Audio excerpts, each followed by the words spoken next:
There you go. Now we got it cooking. Matthew 25, 14, 30. Let me try this again. For it is as if a man, there we go, going on a journey, it's better the second time around, summoned his slaves and entrusted his property to them. To one he gave 5 talents, to the other 2, to another 1, and to each according to his ability. I ain't no good. Then he went away. Yeah, I'm recording that too. The one who had received the 5 talents went off at once and traded with them and made 5 more talents. In the same way, the one who had 2 talents made 2 more talents. But the one who had received the 1 talent went off and dug a hole in the ground and hid his master's money. After a long time, the master of those slaves came and settled accounts with them. Then the talents came forward, bringing 5 more talents, saying, then the one who received 5 talents, I guess I skipped the one, came forward, bringing 5 more talents, saying, Master, you have handed over me 5 talents. See, I have saved 5 more. His master said to him, Well done, good and trustworthy slave. You have been trustworthy in a few things. I will put you in charge of many things. Enter into the joy of your master. Somebody else want to read? From where? I don't know. I don't have numbers on here. Yeah. And he also, See? right? I thought you said you weren't reading. Look at that. And he also, who had the 2 talents, is that where we're at, 2 talents? Yeah, Yes. came forward saying, Master, you delivered to me 2 talents. Here I have made 2 talents more. His master said to him, Well done, good and faithful servant. You have been faithful over little. I will set you over much. Enter into the joy of your master. He also, who had received the 1 talent, came forward saying, Master, I knew you to be a hard man, reaping where you did not sow and gathering where you did not winnow. So I was afraid, and I went and hid your talent in the ground. Here you have what is yours. But his master answered him, You wicked and sinful, slothful servant. You knew that I reap where I have not sowed and gather where I have not winnowed. Then you ought to have invested my money with the bankers, and at my coming I should have received what was my own with interest. So take the talent from him and give it to him who has the 10 talents.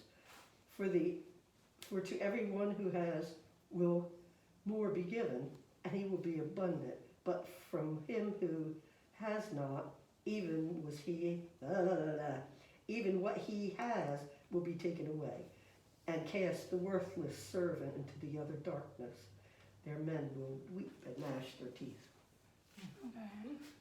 Yeah. Yes. Not a happy story. So it was 5 talents, 2 talents, and 1 talent. And the timid soul, so is the chapter title. So I guess you know who we're going to talk about. And this author starts off saying they were watching the playoffs in the NFL, and they said they were rooting for the Broncos. Somebody said, "Well, do you have ties to Denver?" And they said, "No, they're just looking for the underdog." And I had the tendency to do that. Usually, whoever's, unless the Eagles are playing, which is never in the Super Bowl, I root for whoever is like the least likely. And many of us are like that person. For that reason, we have trouble with this story Jesus told. And in fact, he actually said this more than once. It's also in Luke, I believe. I looked it up and now I didn't write it down for some reason. Maybe I did. Yes, in Luke. I didn't write down where, but it's also, the parable is also in Luke.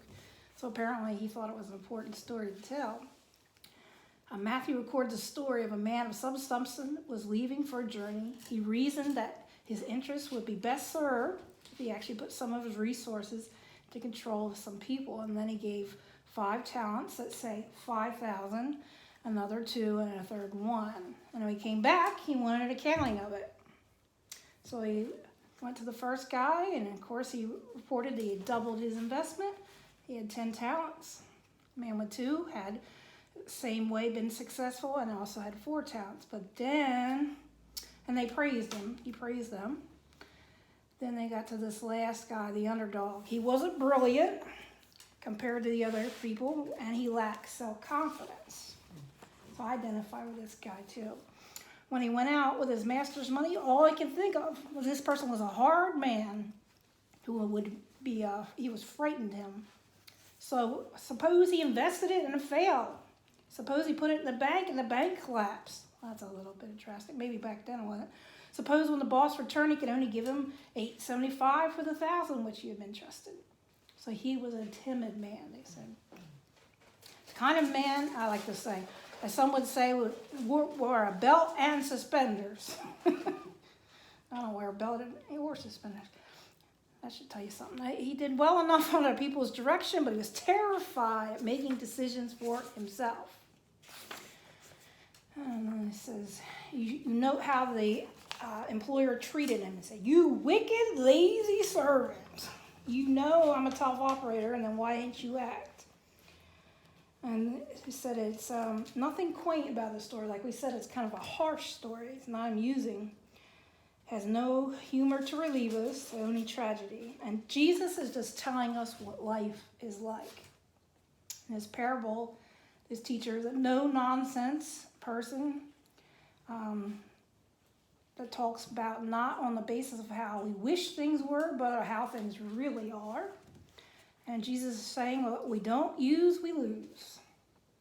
This isn't a story of kindness or severity, but just how life is. And this writer says, wish we knew more about the history of the guy. Maybe he was a timid soul because he messed up a lot, so that's why he was that. Or, if you're in certain, it says here, like in certain parts of our area, there are rural areas or ghettos, and defeat is like what's ingrained into people. And they don't expect you to succeed. So maybe he was that kind of person. And this person said he read Horatio's book, Strive and Succeed, Onward and Upward. The plots were the same.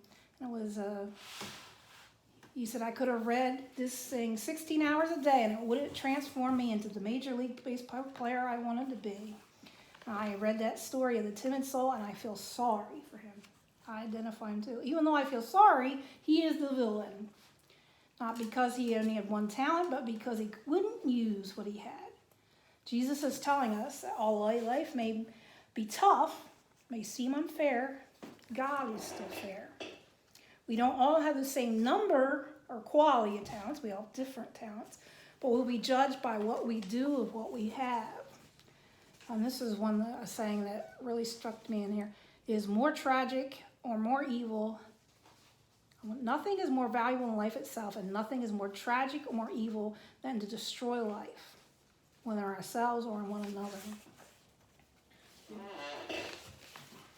Go ahead. I was just, when you were reading, Mhm. you don't have a concordance here, do you? No, I'm sorry. Yeah. If we do, I don't know exactly where it was. Like a word study? I was just wondering, because I was looking over this morning, and I Okay. asked the Lord to bring me some revelation. I appreciate it. And then I was in Hebrew, so I kind of got a couple things. But one of the things that I felt like that God was just bringing some more understanding of this, because it's a very difficult Right. parable. Usually we have a happy sunshine ending. This one doesn't. Yeah, and man, just reading those few verses, I mean, I think there's probably 15 different ways that you could go at it. Right. But when looking at, the one guy with this one talent, but just when you were reading, I just thought of it. But when it says, now I have the King James, and it says in verse 26, it says, and his Lord answered. Now he's answering the guy, the one that's considered the wicked servant. He's answering him, and he says, thou wicked and slothful servant, thou knewest that I reap where I sowed not, and gather where I have not strawed. Now, what I would, maybe it's something, maybe I'll do it this week, and for next week when we come back, before we start into the next lesson, or maybe just if we felt there was enough interest here. Sure. I think I'll look up that word knewest, Okay, because, you know, in the Greek language, we know, Right. you know from when we Like were in different seminary. stuff, yeah. There's different words, I mean, what we translate as the English word, it could be a different Greek word, and I'm wondering, it just occurred to me, that I'm wondering if that word newest means, not that the landowner was really wicked, Right. but but he's saying, but thou knowest. So in other words, in your mind, this is the way that you perceive me to be. Right. So it's truth to you, Mm. but it may not really be true. But But it's he his admits truth. You know what I'm saying? But he admits it. No. But then he's yeah. I know it sounds like he's admitting it, but that's why if we take the understanding of newest to mean that he was correct in what he knew. Okay. Okay, so the wicked servant is saying, I know that you are a wicked man, and you are hard because you reap where you have not sown. So the landowner, the owner guy, he's throwing it back onto the wicked servant. He's saying, okay, you knew it, yeah, you knew it. Okay, so if you knew that, if in fact it really was true, what you know about me, okay, if what you know about me is true, then at the very least you should have done was put my money in the bank and bring me the interest. Right. He's not, I don't take that as that he's admitting that is the way he is, but he's admitting that, okay, that's the way you perceive me. That's truth to you. But he's not really saying that that's the way he is. That's just one thing. So I mean, maybe I'm wrong, but I think I think that's when the question, that's what they were trying to bring out of the story. I'm is not buying it. You don't get that? I'm No? not buying it. No, so you're getting it the way that it's, that the guy really was Yeah. a wicked guy. Only because of what he expected. Mm-hmm. You know, you know that he wanted the money, and he wasn't going to give it to them. You know what I mean? It Right. was money from him. Right. You know what I He mean? did say he was going to bless them or whatever. But Okay, but what we're looking at, Jesus is saying, But if you're, Okay. you're thinking because of the word "new," Yeah, that that- when he says you knew that I reap where I have not sowed, and gathered where I have not winnowed. okay, but so, Then you ought to have invested my money with the bankers at my coming. right, And at coming, I should have received what was my own with interest. You know, but what does? He's a shady character. huh? He's a shady character. I'm sorry. No, well, let's go back, all right, well, let's take a look at No, the, let's go on with question. We no, got no, no. You go ahead. That's what this is for. Oh, are you sure we're all Yeah. right? Okay, let's I got all look at day, the, okay, when, Maybe you we're do. gonna be fish like that. Park a little bit. Sir. no, I think this is good because Yeah. because that's exactly what it is. It's a parable. Yeah. So, and you know, I mean, Jesus went back and he, you know, did he really give the meaning of this parable? So it's kind of, I think it's kind of out there for, interpretation. But I think if we look at that word new, so we have to define that word new, because does it mean that the man knows experientially because he's had experience with this landowner?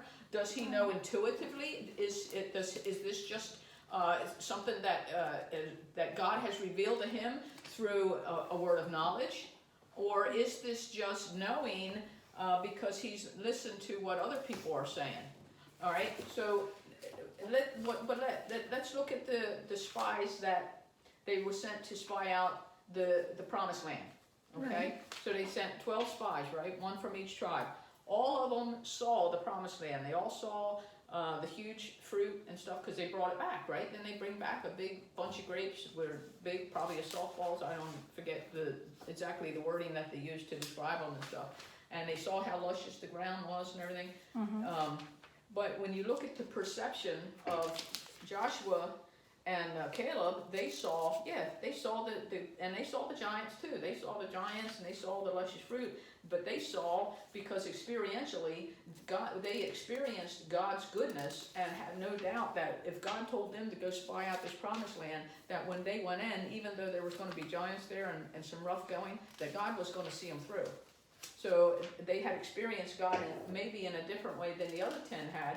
And even though the other 10 had come through the same thing that Joshua and Caleb had, when they looked at the promised land, They didn't see the blessing and the lusciousness, they just saw the hardness. They saw the giants, and they doubted what God had done. So I think it's relational. I think this wicked servant, and maybe it may even do us good to look up the word wicked and get a clear definition of what that meant. It might not mean wicked as in the way that we would understand it in our English language. So maybe it's just relational with this guy, this servant, and he doesn't have the relationship with the master that the other two servants do. Right. So knowing, because these other guys, they invested it. They could have had a loss. Right. And especially if you look at our stock market today, Right. trust me, honey, I've lost some money. Yeah. You know, and I, retired, I can't afford to lose money. But it's up and down, it's up and down. So these two guys that invested their money, they took a risk by investing it. So just because they doubled their money doesn't mean that they couldn't, that there was a possibility. They took a risk, but because I think relationally with the father, or with, in this case, with the landowner, they had enough confidence in them, in the landowner, in their relationship with him, that they would have said, okay, look, we took what you gave us, and we're looking at this from the perspective of money. I think, and the other way to look at it is from the perspective of your gifts and talents that you're born with, that God has enabled you with. But for the point now that we're making, because we've already started there, we're talking about money. So the two guys that made money, they had enough confidence in their relationship with the landowner, with their master, to take that chance. Okay, we took a chance, master, we invested your money, but unfortunately, right after you left, the coronavirus of 3 BC or 3 AD hit, and Economy tanked. Leprosy. Yeah. The pandemic of leprosy hit, and unfortunately the bottom dropped out. So we lost some money. But we still do have this much left. So we didn't pull it out of the market because we're hoping that the market rebounds. And we're going to have a cure for leprosy, and Right. So I think it has to. I think it has to do with relationship. Right. Yeah, I think that's what they're trying to bring out. Depending on how you see God, is In how you will relationship to the react. master? What? In relationship to this master? But you look at But some people see God as mean and whatever, and some people see him in a different way. Like, and we have because he gives them the talents, and it's saying like God gives us talents and we have to use them. Well, that would be God associated with the God who gave talents. certainly, because in the very beginning of the kingdom, you got to remember, Jesus says, for the kingdom of heaven is as. So he's making how do we say that? What's our English, like a simile? What do we simile? Something like that. Similar. The kingdom of heaven is as, Right. and that's King James.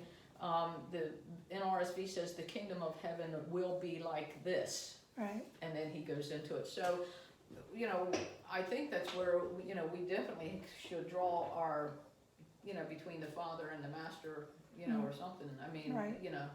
I think if you're not real intimate with, the Father through Christ, Right. By the drawing through God's prevenient grace by the Holy Spirit, if you're not that deep in Right. your relationship, you wouldn't understand. You may view God as being, why does God allow coronavirus to kill these people? Why didn't coronavirus heal my sister unless she died? Why didn't God heal this person? And so, or why does God allow this stuff to happen? Right. So because they don't understand and have personal intimacy with God. Or you with our just believe what you've been taught about God. Right. Because a lot of times, if you grow up in the church, some churches were very strict, and God was this like an Old Testament fire and brimstone kind of God. He was distant And or something. where some churches will teach more of like, oh well, Jesus was this loving, come to me kind of thing, and maybe I think that's showing that different dynamic of relationships. Yeah. So maybe that you're saying, oh yeah, that master, he's a bugger, but she's saying, well, he had a different relationship with him. Oh, the other two had a different relationship, maybe, So that's good. Guys duked it out. All right, Gwen, come on, let's meet the parking lot, look at the pocket road now. Huh? That's right. Yeah. I'd be like that turtle, you knock down, I wouldn't be able to get back up, flip over, you know, I land on my shell. And I'll be trying to run over to you because I'll be too busy eating. Well, maybe we'll have to look at it later during the Yeah. week of where it is in Luke too to see maybe the context. Is that the same one next week, but in a different gospel? No. No, it's a different one? No, it's a different one. And it says here, sin most feared is our failure to trust God, is what the guy says here. Mhm. That one really hit me hard. It says, use what you have for a purpose. If you're told to pray, be honest, to love God, or even be kind to your neighbors, it seems simply to say, use the best you can with what the King has entrusted you.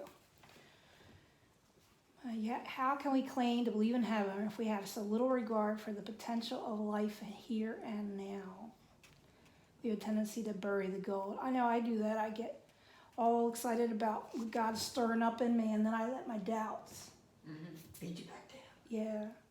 That's why sometimes you don't see me follow through on things, because I get these good ideas and then, bam. Or then reality hits, like, oh, like the, you know, like you said, the mean guy.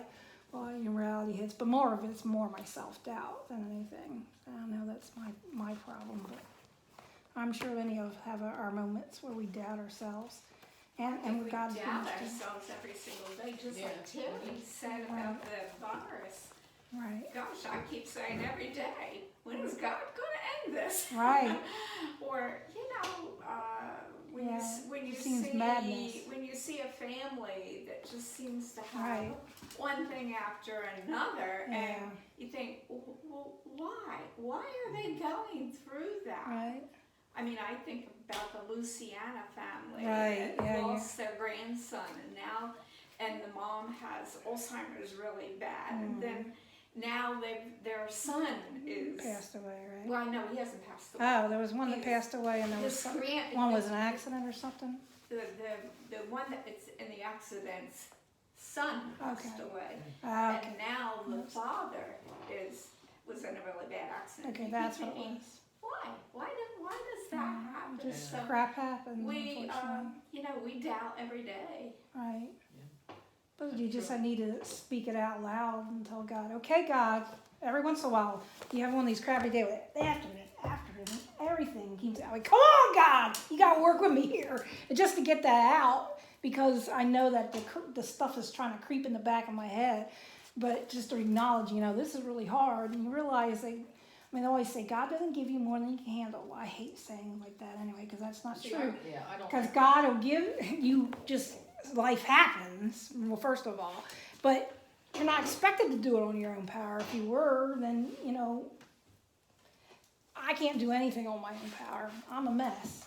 I don't have talents. I mean, I do, but it's just, God develops that. That's, you know, what I do is through God's power, not my own. See, I agree with you in that, because when I hear people say that, I always say. Oh, I hate say, that. Yeah, I do too. I say, no, God purposely allows Because then you you to blame have- God for everything. That makes you lose Yeah. your faith anyway. You have to have more than you can handle, because He wants you to trust Well, Him you don't to know. handle it. Right. You know, you can't handle it on your own, so you have to handle it, you know, have If you to could do it rely on your own, Him. you wouldn't need God. Right, right. Yeah. So I agree with you on that, Lori, I am. I'm one of those, I don't like them kind of little pat sayings anyway. We have a And- tendency to run our mouth when people are hurting because we want to say something, Yeah. but usually we say just pat stuff like it doesn't help. And I found even in myself that no matter what kind of decision I make, Mm. and this is where, like I say, it comes in your mind, because the mind is the battlefield, and I Right. find myself constantly Mm. doubting whether I should have made that kind of decision, or should I have done Right. that, or should I have done this. Second guess myself. And yep, and second guess yourself. Mhm. And so I've gotten to the point where I gotta remind myself, you know, to cast down those Right. thoughts and imaginations that come against the knowledge of God, because when you're, Right. especially when you're trying to move forward, you know, in something in Ministry, ministry, because right. the devil does not want Right. you to do anything. Even if one person gets blessed, even if nobody gets blessed, maybe God wanted you to do that Learn thing something. because it was for you. Right. Because it was something that God Unfortunately, a lot of times the stuff I do is for me. wanted. Yeah. Yeah, and I Yeah. go, I'm sorry, y'all, I took us through that rabbit hole for Yeah. me, but you know, But no- see, but God grows us too, Right. you know, God grows each and every one of us. yeah. Our gifts and our abilities are for the benefit of the body, but also during the use of our gifts and our abilities, God grows us as well. So we never stop growing individually or whether in our areas of ministry. Yeah. But going back to the parable, Uh-huh. it said, what did they do to him for that? He was sent into the outer darkness, Yeah. the outermost parts of heaven, Mhm. just because he did that. So what you're saying, and you're saying, all the doubts we all have and stuff like that, if we don't straighten up our act, we're going to the outer parts of heaven. Okay, but See same. what I mean? But I think I'm already in my own hell when I'm in that kind of situation. I Yeah. doubt myself, I get Uh-huh. depressed, and then I can't do a darn thing. Yeah, well. So I don't know, maybe I'm just stretching it because I just. No, I mean, but we Still, all do that. no one really knows where we're Yeah.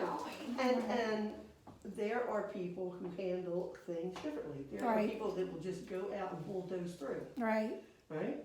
But then we have people like us, like all we just talked about is just Right. like that guy right there. right, That whole parable, right. right? You see Hides what I'm it, hides saying? in the sand, yeah. Yeah, because we were saying the same thing, but this guy. Say, at least he I was held in on to that. darkness for it, you know? Right.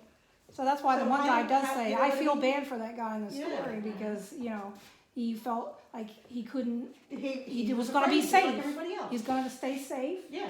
and just keep to Yeah. that and then Give he it give back it back to to him. him. Give him one again. At least I have that to give back to him. I Yeah. didn't lose it. That's why I'm saying the guy was mad because he didn't get his interest. That's why he was Yeah, sent him to the dark that's true. part.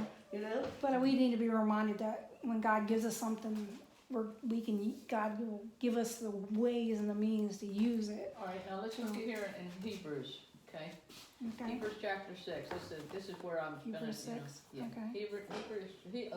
Hebrews, okay, not Shebrews. You can call it Hebrews. Shebrews, okay. Well, we're all women here, so, you know.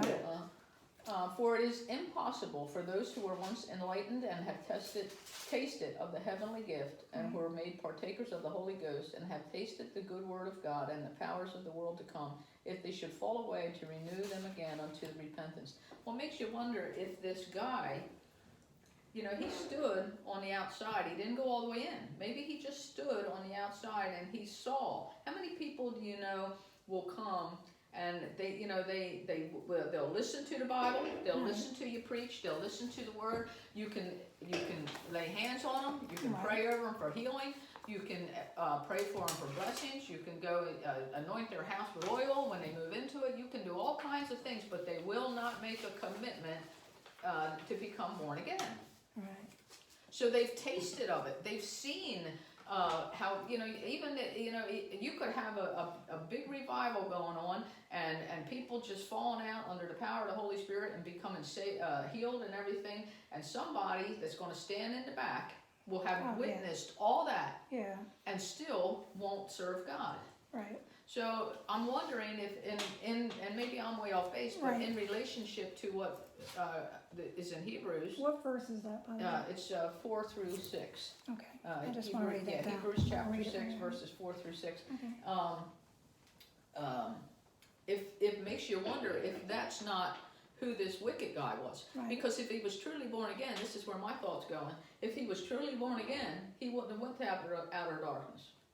Because we're not sent to outer darkness we're not saved by our works. We're saved by grace, you know, because we Accepting place faith. our faith in the finished work that Christ Right. has done to us, not in our abilities and graces. So, you know, even, that's why I said, even if the first two guys had lost every dime that they were supposedly had invested and they come back and doubled it, if they had lost every single dime, they still would have been welcome into the blessing because of the work that Christ They has tried to done. do it, So, yeah. I mean, and I could be reading into No. a lot of it, you know, No, I that's mean, how I'm just seeing saying. it too.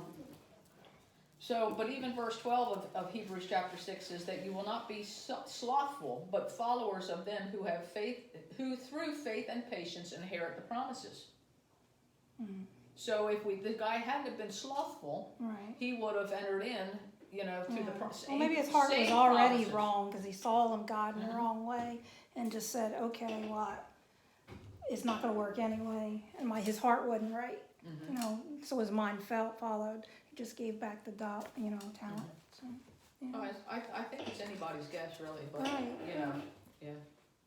And sometimes it gets whatever God's stirring up in you. It's probably something God's stirring up in you. So watch out, baby. Okay. Share why you agree or disagree with the following statement. God gives all people the same opportunity. You agree or disagree? It's a loaded question. Define opportunity. Depends, yeah. Depends on what you're talking about. Depends on the people, depends on their livelihood, depends on where they're at, depends on how they've been raised, depends on circumstances surrounding them. Yeah, I think that your circumstances, like when I went to Haiti, there's people there will always be poor. They were born into it. Their children are going to be poor, and their children's children are going to be poor. So their circumstances will be all the same. Right. Yeah. But I think God gives us all the opportunity for salvation. If that's what they're saying, that's what we use. Either that or, But the- oh, go ahead. I was gonna say the opportunity to work for him would be equivalent, but the situations and the gift in the operation would Right. be, in the opportunity would be different. Because your All- circumstances are different. Yeah, Yeah. we're all Again, gifted differently. circumstances. Right. Just got to work with what you got. So if you're poor, and like the people where we went and helped, they came in. There were some people that just came and worked. They didn't get paid, but they got fed, and that's why they came and worked. And just because they knew that that's how they could deal with it, you know. And they would come for the hymn sings and sing their hearts out. They had faith just because they knew God would provide that next meal for them, but they didn't know where the next meal was coming from. And that kind of faith, you just, you know. I think that's when you go on those trips and you realize you're helping people. Just really helping open my eyes to, see stuff. So that's good for me. Okay, when growing up, I was taught to either A, fear God, B, see God as my friend. Were you told to be afraid of God or see God as your friend? I think this might be a generational thing.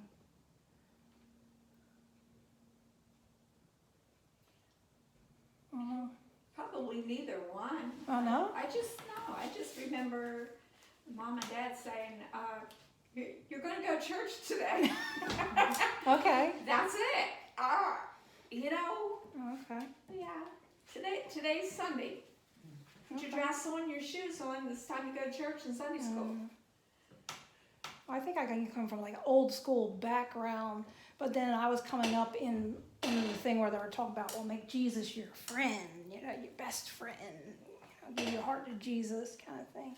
I think so. Maybe I got a little bit of both, but I think the church used to be more, well, I don't want to say all the church, but the fire and brimstone, you don't accept Christ, you're going to hell, and that's all you seems like you heard. Or if you're going to do something wrong, you're going to hell. You hung your laundry out on Sunday, you're going to hell or something, and it came out of that like legalistic stuff, I think, where we got a little off track a little bit. Like we got the holiness in there, but we got a little too much with the, legalistic, because that turns some people off from the church. Oh, it's just a bunch of rules. Well, because it's tell you to do right, God knows what's good for you. It's like parents telling you what to do. It's good for you, but it just doesn't, you don't like it when you hear it sometimes. So, anybody else want to answer that? Did you grow up fearing God or seeing God as your friend?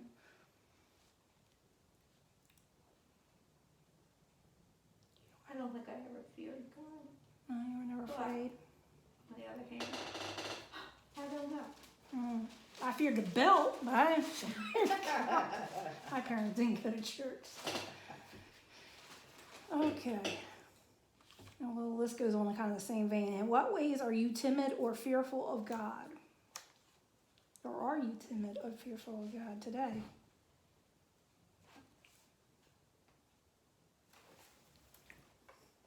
I'm just afraid I'm always going to screw up. But that's not just God, it's just in general. But I know God's all forgiving and all loving and all that, but Yeah, I find myself being more afraid of people than God, that's true. because God, because of God forgives, yeah. relationship, because of the intimacy, that I know that I can go to Him with, and without Yeah, any God knows your reservations. heart, right? But sometimes when you say things to other people, or they either take it the wrong way, or they're going to twist it Yeah. around, Or you they're stick gonna your foot use- in your mouth and say something too. Yeah, I have a bad and I- habit of doing oh, that. I constantly have my foot in my mouth. Right. Yeah, but, I have a tendency to run my mouth a little bit. Yeah. Yeah. Maybe I'll make foot sandwich next week. Foot sandwich, like chicken foot. Maybe I'll cut off a few tongues and put it in. Ah, just don't tell me till after I get done eating. Yeah. Nobody's gonna eat the snacks next week. You make a foot cake. Yeah. Oh, yeah. We can Well, eat cake I How can about handle. a foot long hot dog? There you go. Yeah. You can just cut it up a little bit. Okay, how does your church encourage others to use their talents and gifts? Oh. I don't know. That's really a hard one. We don't have that many people left in our church, Right. and there's so many people that they just say no. I think we've done a lot as far as bringing out talents in the children that we've Right. raised through the Whenever church. you try to give them Because they've opportunity. become, a lot of children that came through this church have become very successful. Right. Yes, That's true. That's So I okay. think that is where, Right. I remember having that Thanksgiving dinner down here. We had all kind of, God, I don't even know how many people we had. Yeah. they We had- had dinners. We've had Quite a few about years ago. 105 about at a Christmas dinner. Matter of fact, we didn't have enough chairs, so we Yeah. had to sit on the stage Right. to eat. But as far as what Gwen says, yes, we have had children that have become adults and have gone through the church and have become very successful. I don't know if the church had anything to do with it, other than Clyde Bradway maybe. Right, because he He became became pastor. a preacher. Fawn Plummer's son grew up in this church, and he became a minister. And you think of all the pastors that come in here. A lot of the pastors We've start done a out. lot, yeah. Sometimes these are their first churches, the smaller Well, you churches. think Glenn, this was his, Right. I think his first church. I think so too. Yeah. Pastor Shim, this was his So, first church. so you're training pastors. Right.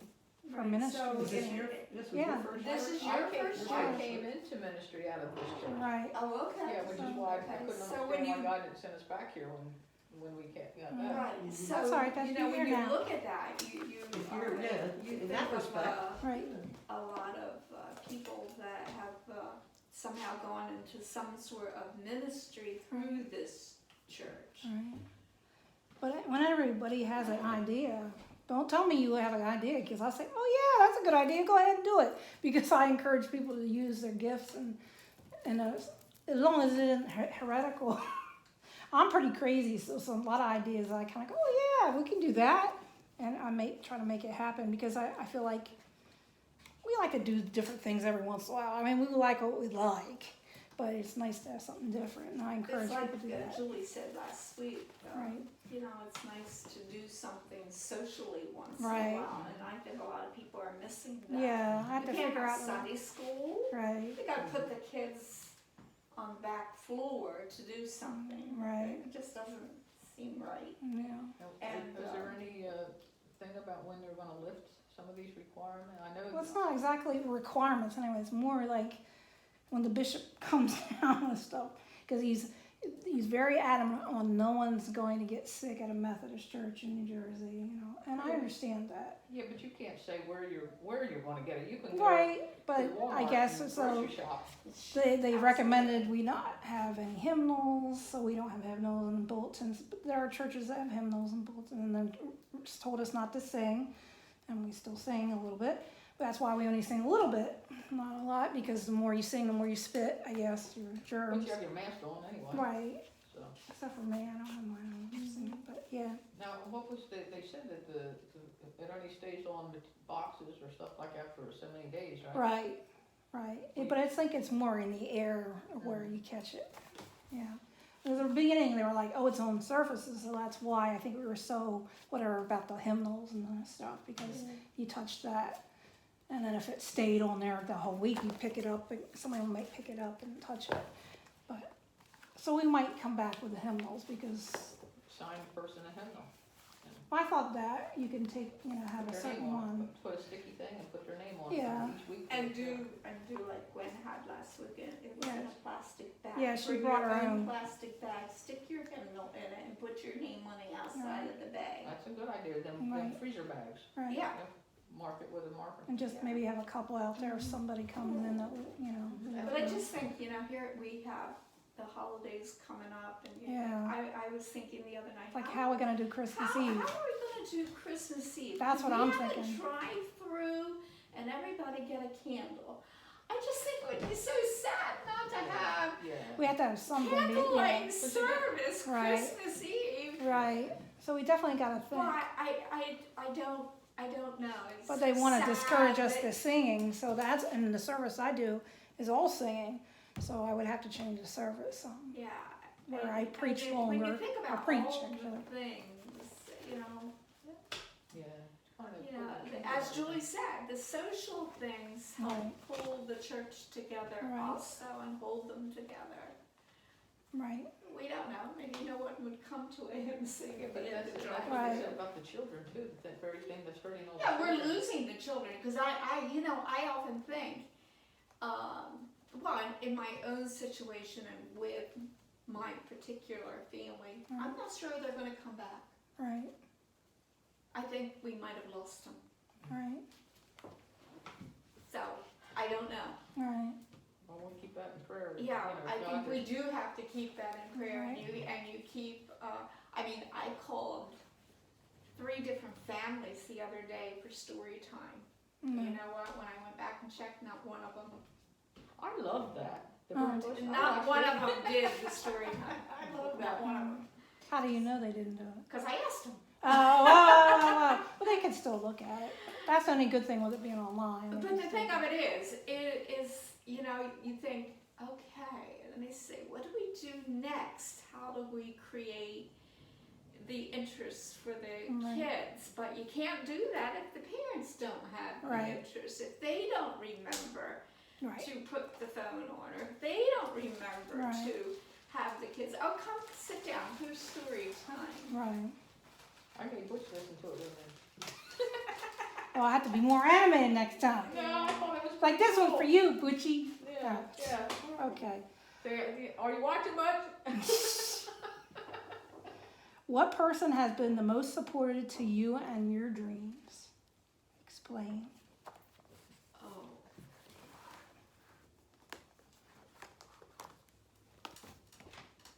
Gee, I have to go back a long, long time, Yeah. but I think Pastor Kirby. Oh, good. Yeah. Oh, that's good with a pastor. Do you remember Pastor Kirby? I heard the name. Barely.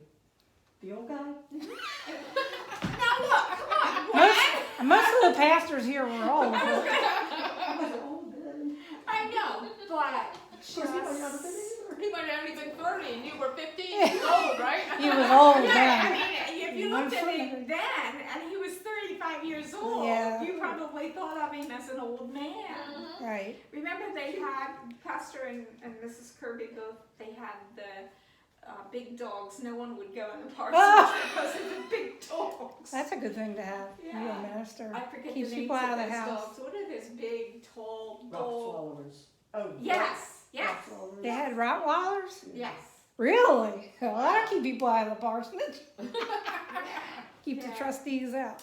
But Um, yeah, I think you could go to him for just about anything. That's good. And he would take time, it didn't make any difference, he would take Right. time to sit and talk to you, and Mm. yeah, he was a good soul. Oh, that's good. What did you have one? You're thinking of nobody? Okay, I'm not there yet. I was too busy working all my life. that's okay. That's okay. Do you have somebody? Yeah, I think my husband, yeah. Your because- husband? Yeah, Oh, wow. because when I get discouraged and I'm ready to just say, oh, you know Right. what, isn't even worth it. He'll Right. he says, now you know, he said that you're feeling like that now, he says, but you know God's called you and you know what you're gonna do. Right. You're gonna do He's a whatever half a God's- step away from it, so he can Yeah, be a he- little more perspective. Yeah. He says, you're gonna do what God Dan told does you to that with do." me too. I come home from a meeting, like, oh my gosh, you know this happened there, and he goes, well, you know they're like that when you went there. Well, that's for sure. I was warned before I got here. Yeah, you were. I was You actually. were. You were. Pastor Overcash sat me down and said, this person and this person. And this person, and even the preachers before that. Oh yeah. Yeah. Yep. But my Aunt Jean was like really instrumental in mine, and she was my Sunday school teacher growing up, and she gave me a love of music too, because she would always play this little pump organ, and we'd sing the little kid songs, and we'd sing in church. My brother and I would sing duets, and so I got my like really, because my parents didn't go to church, so and her and like my grandparents making sure I went to church was what like really got my faith foundation there. So. Like they didn't really, like she taught me obviously because of Sunday school. My grandparents never sat down and said, you know about Jesus, but I learned with their strong faith that they went to church every Sunday and they made sure my brother and I went to church even though my parents didn't. So I don't think, without them I would never made it to church. So I appreciate that. So. Well, we had a good lively discussion today. Thank you for your goodies. I appreciate that. You don't have to do that. See, you do it once, though. Yeah, no, I'm just Yeah, joking. now you set precedent. Well, you know, I gotta see what people like. I brought the Benedictine because I thought Julie was gonna be here. and I Yeah, knew she unfortunately, had cucumbers. she So I went to thought, the well, that would be funeral. a good thing to give her because she gives She's her ideas healthy. what to use for cucumbers, but I didn't know that all that was. Yeah, going on. yeah, And, you know, I just thought everybody eats deviled eggs. I don't know, but yeah. My husband. you're the first person I've ever known not to eat deviled eggs. Because she can't have eggs. And she can't have eggs. Oh, Bad spirit. Were you allergic to them or something? Mm-hmm. I'm not, no, I don't know, You're it's allergic just, to an egg. ever since I had my I'll daughter, turn this off.